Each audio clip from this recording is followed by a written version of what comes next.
Le président de la République Alassane Ouattara est dépuisé en visite officielle de 4 jours au Royaume d'Arabie Saoudite à l'invitation du roi Abdallah Ben Abdelaziz Al Saoud. Démographie, autosuffisance alimentaire, c'est le thème des 4e journées nationales de valorisation de l'agriculture et des ressources animales. Il a fait l'objet de réflexions entre députés, experts et population. L'Agence internationale de télévision, une filiale de France Télévisions consacrée à l'actualité africaine, était au cœur du plan social de France Télévisions. Eh bien, AITV a été fermée pour des raisons économiques. Mesdames et messieurs, bienvenue et merci de regarder RTI 1. Le président de la République Alassane Ouattara, après son séjour parisien depuis hier en visite officielle de 4 jours au Royaume d'Arabie Saoudite à l'invitation du roi Abdallah Ben Abdelaziz Al Saoud. Le chef de l'État est arrivé aux environs de 20h heure locale, 17h GMT à l'aéroport international King Khaled de Riyad. Il a été accueilli par le deuxième prince héritier Moukren Ben Abdelaziz Al Saoud, deuxième vice-président du Conseil des ministres, accompagné du prince Tarki Ben Abdelaziz Al Saoud. Après son arrivée, première activité du chef de l'État ivoirien, il s'est rendu à la Chambre de commerce et d'industrie à Ouattara. Premier acte de cette visite officielle du président de la République Alassane Ouattara en Arabie Saoudite, la rencontre avec le secteur privé saoudien à la Chambre de commerce et d'industrie de Riyad. Après le cérémonial d'accueil, c'est au tour d'un dîner offert par le vice-président de la Chambre de commerce et d'industrie de Riyad, Dr Abdulrahman Al-Zamil, que le président de la République et les opérateurs économiques ont échangé sur les opportunités d'investissement en Côte d'Ivoire. Le docteur Abdulrahman Al-Zamil a dit sa joie de recevoir le président de la République de Côte d'Ivoire, pour qui il a une grande estime. Nous sommes persuadés que suite à cette visite de très haute portée, des résultats palpables vont suivre. Nous avons échangé sur les questions d'industrie, de commerce et de bien d'autres domaines d'investissement. Nous tenons à exprimer notre joie et notre reconnaissance à son Excellence, Monsieur le Président de la République de Côte d'Ivoire et son auguste délégation. Le président de la République Alassane Ouattara, qui veut faire de la Côte d'Ivoire un État moderne et développé et qui entend se donner les moyens de sa politique, s'est dit pour sa part heureux de cette opportunité. Je voulais dire au président que nous sommes très honorés de cette rencontre, de ce dîner qu'il vient de nous offrir. Nous avons échangé sur les possibilités d'investissement, les opportunités en Côte d'Ivoire. Et donc le président m'a dit qu'il viendra en Côte d'Ivoire dans les mois qui viennent avec de nombreux investisseurs. Et nous sommes convenus que ce serait une très bonne chose de renforcer la coopération du secteur privé saoudien et du secteur privé ivoirien. C'est aux environs de 20h heure locale, 17h GMT, que le président de la République Alassane Ouattara est arrivé à l'aéroport international Roi Khalid Ben Abdelaziz Al Saoud de Riyad. Il a été accueilli par le deuxième prince héritier Moukren Ben Abdelaziz Al Saoud, vice-président du Conseil des ministres, qu'accompagnait le prince Turki Ben Abdallah Ben Abdelaziz Al Saoud, gouverneur de Riyad. Revenons en Côte d'Ivoire pour parler de démographie et d'autosuffisance alimentaire. C'est le thème de 4e journée nationale de valorisation de l'agriculture et des ressources animales. La question a fait l'objet de réflexions entre députés, experts et population. Des réflexions pour prévenir la famine occasionnée par la rareté des terres cultivables. Léon Broukwame. L'hémicycle, la salle des travaux des députés transposée à la mairie de Bondoukou, journée nationale de valorisation de l'agriculture, des ressources animales et halieutiques oblige parlementaires et paysans doivent trouver la clé de l'autosuffisance alimentaire. 3 experts en appui, respectivement de l'INS, AfriJapan et le ministère de l'Agriculture. Les menaces de famine, du fait de l'urbanisation et de la croissance de la population, en passant par les réponses de l'État et l'expertise agricole japonaise, sont évoquées. Le tout avec des recettes de l'ANADER, la structure d'appui au monde rural. Qu'on se concentre sur des espaces de production limités et qu'on arrive à produire davantage. Contourner les contraintes climatiques à partir de la maîtrise de l'eau qui nous permettrait donc de produire 12 mois dans l'année. La délocalisation de cette séance d'information parlementaire est saluée par les acteurs du monde rural. Nous voulons vraiment qu'on fasse mécaniser nos productions, qu'on transporte les produits du nord à l'ouest, de l'est au sud. Il faut que vraiment les acteurs soient accompagnés. Il y a eu des bonnes questions, il y a eu de bonnes réponses. Nous sommes satisfaits, mais nous prions Dieu que cela ne soit pas classé dans des oubliettes. Cet espoir tient des difficultés du monde rural évoquées au cours des échanges, réduction des terres cultivables, problèmes fonciers, difficile distribution des produits agricoles à cause du mauvais état des routes. 2000 jeunes venant de 507 sous-préfectures de Côte d'Ivoire sont attendus au prochain congrès de la Fédération nationale des organisations professionnelles de la jeunesse rurale de Côte d'Ivoire. En prélude à ce congrès, le conseil d'administration de cette fédération se réunit pour restructurer les instances locales et adopter un plan stratégique de développement agricole selon la vision du gouvernement ivoirien. Placide Niaoué, Michel Digré. Les jeunes du monde rural passent à la vitesse supérieure dans le renouvellement des instances dirigeantes des organisations professionnelles agricoles. 8000 villages bénéficiant de l'encadrement de l'Agence nationale de développement rural ANADER sont concernés par ce renouvellement.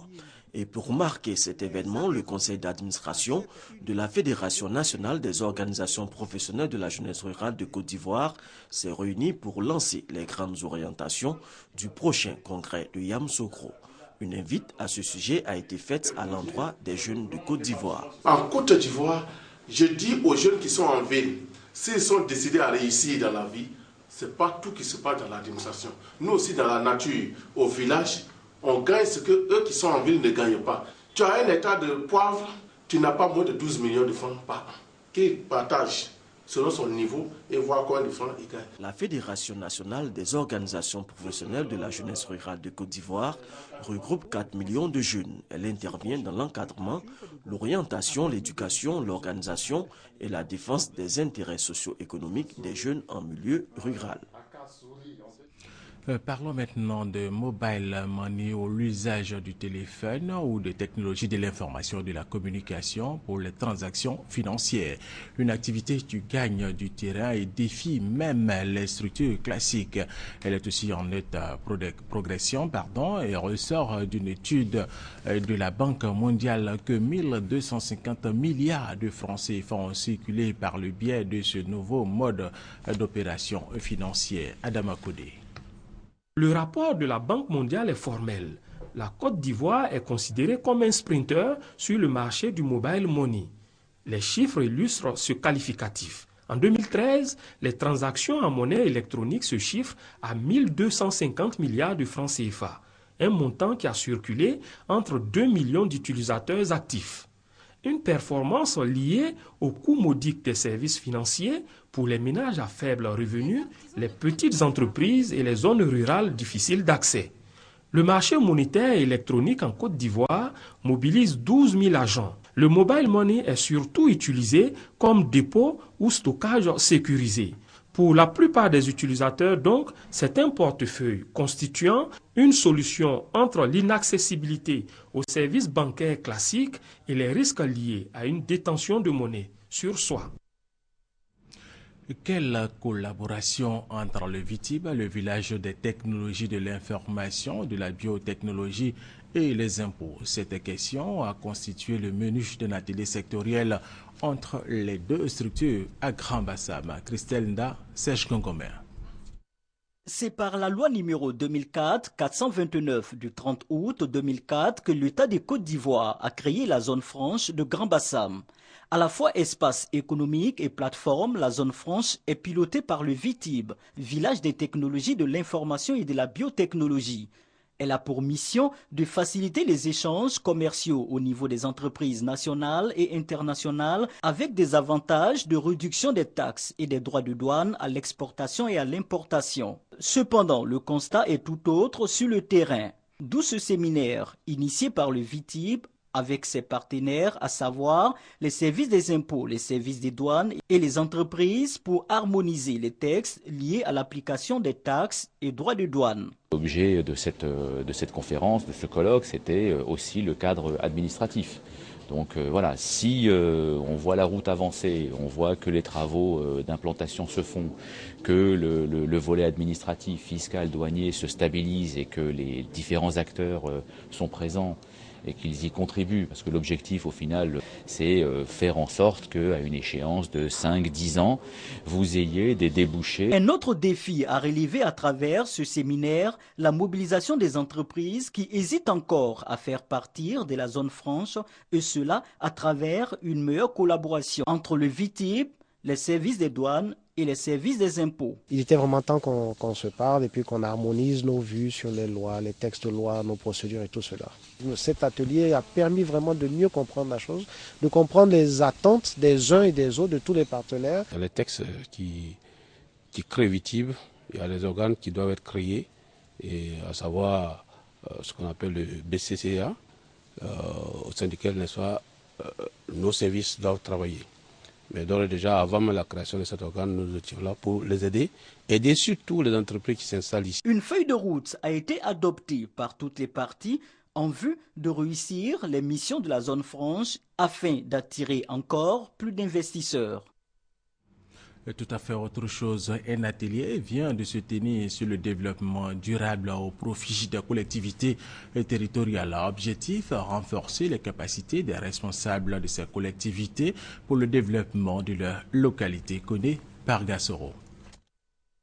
La Côte d'Ivoire, à travers le ministère de l'Environnement, de la Salubrité urbaine et du Développement durable et sous la conduite du Programme des Nations Unies pour le développement PNUD, a obtenu le financement du Fonds de l'environnement mondial, fonds qui permettra la préparation des contributions nationales dans le cadre de l'accord international post-2020 sur le changement climatique. Le 5e rapport de tous les experts qui interviennent dans le changement climatique montre que les activités de l'homme sont indiscutablement à l'origine du réchauffement climatique. Pour le professeur Georges Kouadio Kwame, directeur général de l'environnement, la Côte d'Ivoire entend se concentrer sur les données et informations liées au changement climatique disponibles au niveau national en vue d'aboutir à l'objectif de 2 degrés Celsius de la réduction des émissions de gaz à effet de serre. Il faut faire en sorte que l'ensemble des secteurs qui sont concernés par la contribution de leur évaluation des gaz à effet de serre,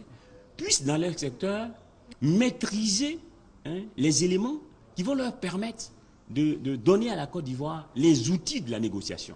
Selon Raoul Kwame du Bureau du changement climatique, pour obtenir de meilleurs résultats dans le cadre de ce projet, des consultations doivent être menées à travers des ateliers avec les parties prenantes, mais aussi la révision et l'élaboration du rapport définitif de ces contributions doit être soumis à la Convention cadre des Nations Unies sur le changement climatique. Ce projet sur le changement climatique sera financé à hauteur de 300 millions de francs CFA par le Fonds de l'environnement mondial avec une contribution de 25 millions de francs CFA de la part de la Côte d'Ivoire. Bientôt, la commune du Plateau, le centre des affaires ici à Abidjan, aura un nouveau visage. Le maire du Plateau, Noël Akossi-Benjo, a décidé de rendre sa commune encore plus belle. Témoin lors du lancement des travaux, Éric Goré. Le premier coup de pioche marquant le lancement des travaux de la berge lagunaire a été donné par le maire Akossi-Benjo. L'objectif est d'offrir un espace sportif assez diversifié à cette berge lagunaire déjà dotée de restaurants et d'espaces de divertissement. Selon le maire de la commune du Plateau, l'émergence de la Côte d'Ivoire passera aussi par un beau visage de la commune qu'il dirige. L'embellissement de cette cité administrative et lieu de grand rendez-vous s'impose à travers le rafraîchissement de ses façades et l'installation aussi de plusieurs panneaux de signalisation à des carrefours importants. Notre objectif, c'est de faire en sorte que le plateau vive le jour, le début et le week-end. Nous avons donc commencé un certain nombre de travaux. Vous avez vu les travaux qu'on a commencé à Chardy pour faire des aménagements. Nous allons aller le long de Chardy jusqu'au boulevard de la République et en faire une rue piétonne. Tano Konan, représentant du ministère des Sports et Loisirs, quant à lui, a salué ce dynamisme du maire Rakossi Benjo à rendre plus belle la commune du plateau. Monsieur le ministre est le citoyen le plus heureux. Lui qui a appelé que tous ses vœux, que la Côte d'Ivoire soit sportive, vous n'avez fait que répondre à cet appel. Ces travaux seront achevés au premier trimestre de l'année 2015. Le 9e congrès de la Société ivoirienne d'ophtalmologie a pris fin samedi dernier. Les réflexions ont porté sur les voies et moyens en vue de freiner le glaucome qui, lorsqu'il est dépisté tardivement, conduit à la cécité, nous dit Emmanuel Niamia. En choisissant comme thème la surface oculaire et ses pathologies à ce 9e congrès de la Société ivoirienne d'ophtalmologie, les initiateurs entendaient mieux faire connaître cette pathologie émergente. On a parcouru un peu les pathologies qui concernent la surface oculaire, à savoir les maladies de la paupière, les maladies des cils, les maladies de la conjonctive, les maladies de la cornée, qui sont tellement si proches du centre névralgique de l'œil que chaque fois qu'une pathologie comme ces pathologies atteint l'œil, le patient qui en est atteint peut devenir aveugle. Pour ce 9e congrès, le professeur Christophe Baudouin, spécialiste de la surface oculaire et du glaucome, par ailleurs membre de la Société française d'ophtalmologie, a été invité à partager son expérience avec ses pairs ivoiriens. Le spécialiste du glaucome invite les populations à se rendre au moins une fois par an chez un ophtalmologue.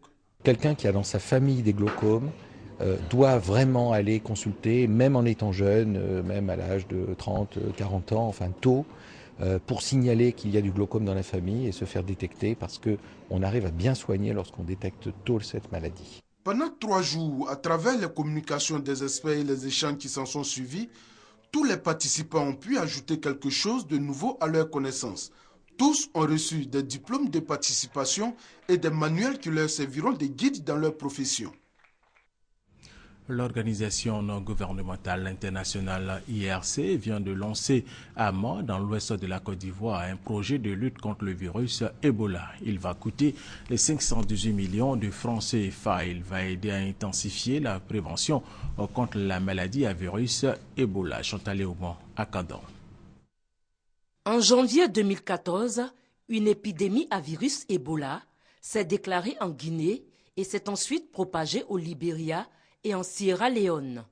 La Côte d'Ivoire et surtout la zone frontalière ouest se trouvent exposées au danger, vu sa proximité avec les pays touchés. Face à la menace, le gouvernement ivoirien a élaboré en septembre 2014 un plan national de lutte contre la maladie.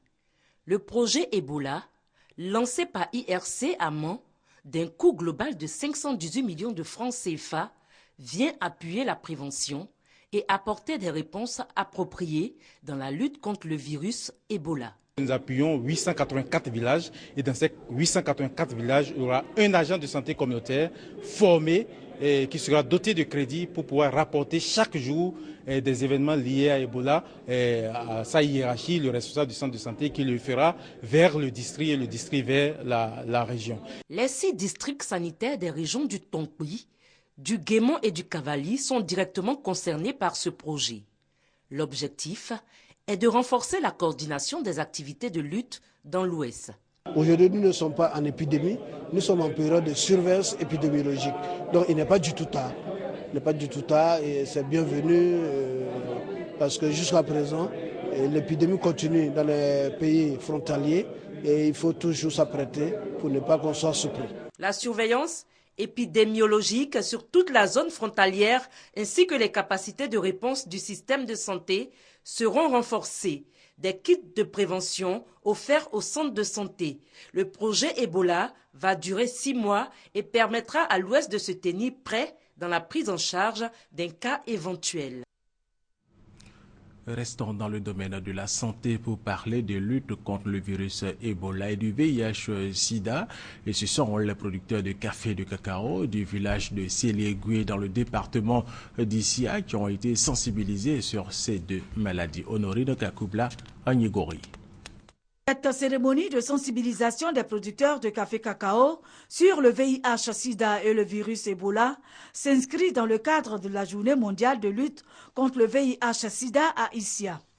Il s'agit pour les organisateurs Zalé Alidou de la coopérative agricole, Yakouba Fadiga du conseil café-cacao et Arjé Diagne d'une entreprise de vente de produits agricoles d'Issia d'œuvrer pour le mieux-être des producteurs de café et de cacao. Le préfet du département d'Issia, Benjamin Efoli, s'est réjoui de cette action à l'endroit du monde paysan. Pour lui, le sida et le virus Ebola sont de véritables menaces pour le monde rural. C'est pourquoi il a exhorté les paysans à prendre conscience des dangers du sida et surtout de la fièvre Ebola pour les éviter. Il a profité de l'occasion pour inviter les paysans à diversifier leurs produits. Quant à l'équipe de l'ONG Organisation humanitaire d'aide à la santé en Afrique, OASA, elle a invité la population à rester vigilante de manière permanente. Une société de commercialisation de vente de produits agricoles a fait don de matériels agricoles et distribué des pépinières de café aux producteurs de café-cacao.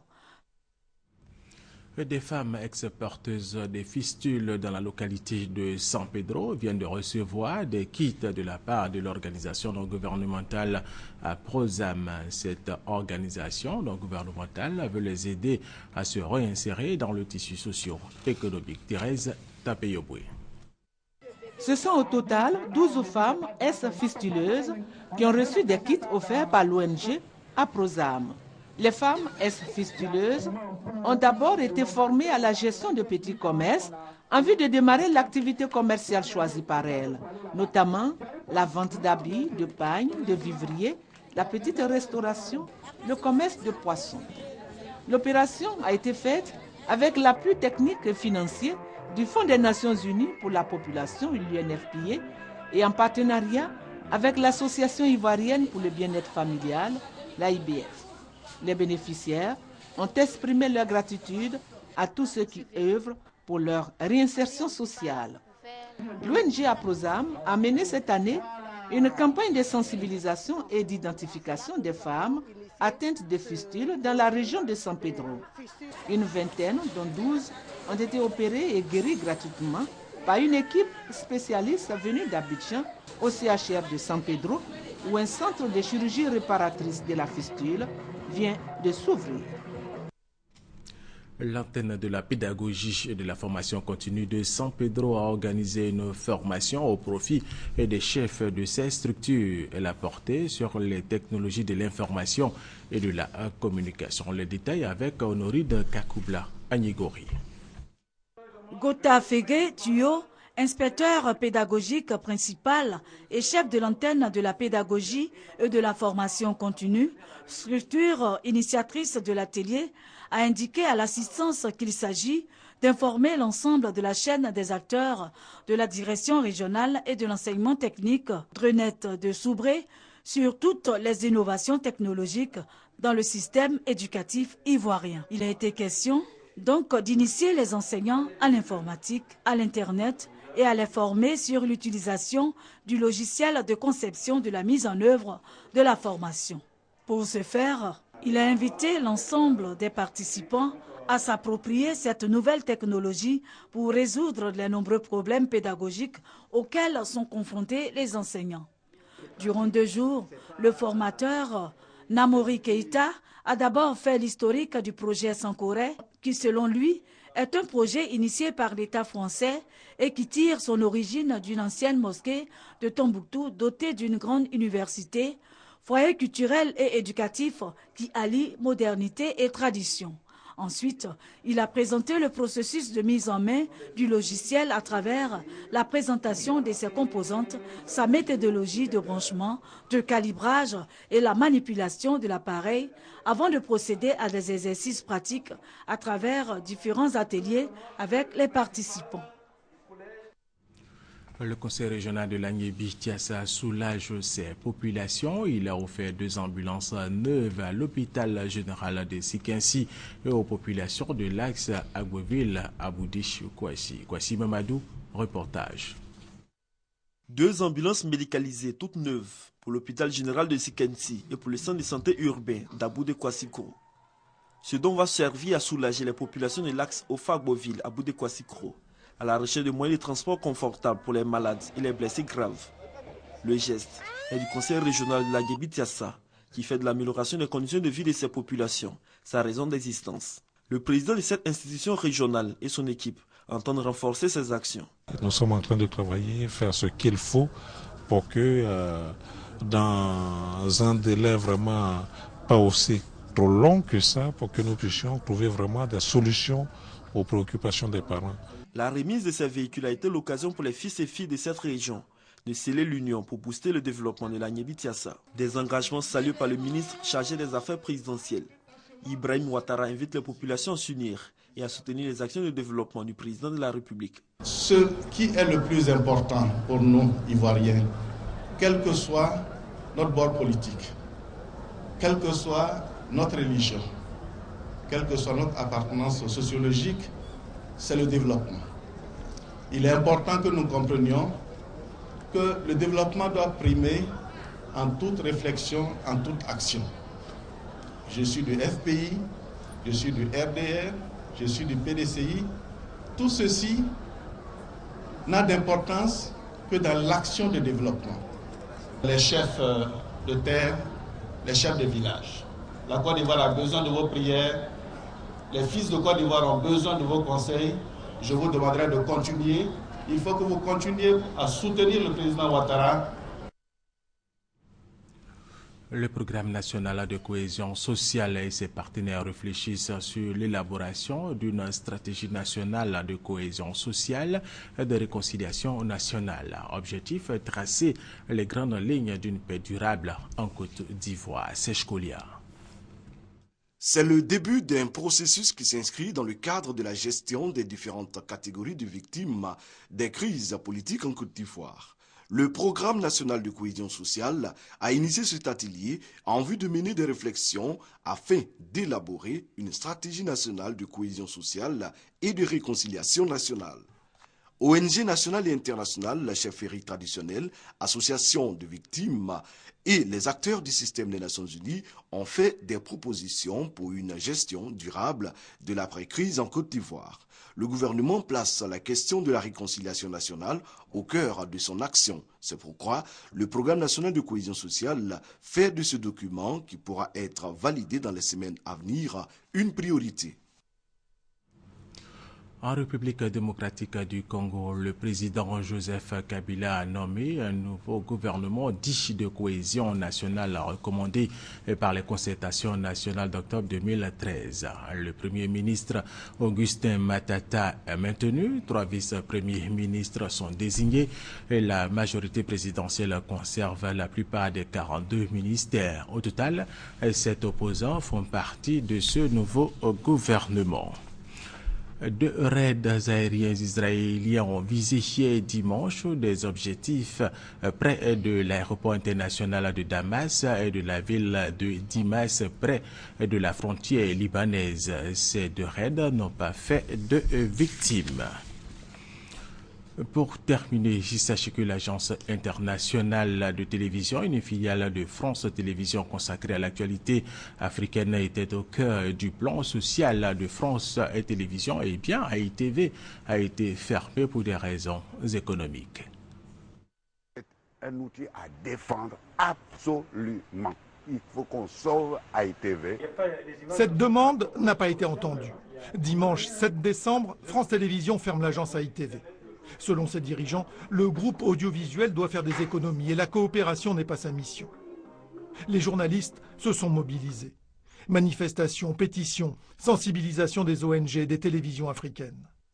Pour tous les interlocuteurs, l'incompréhension prime.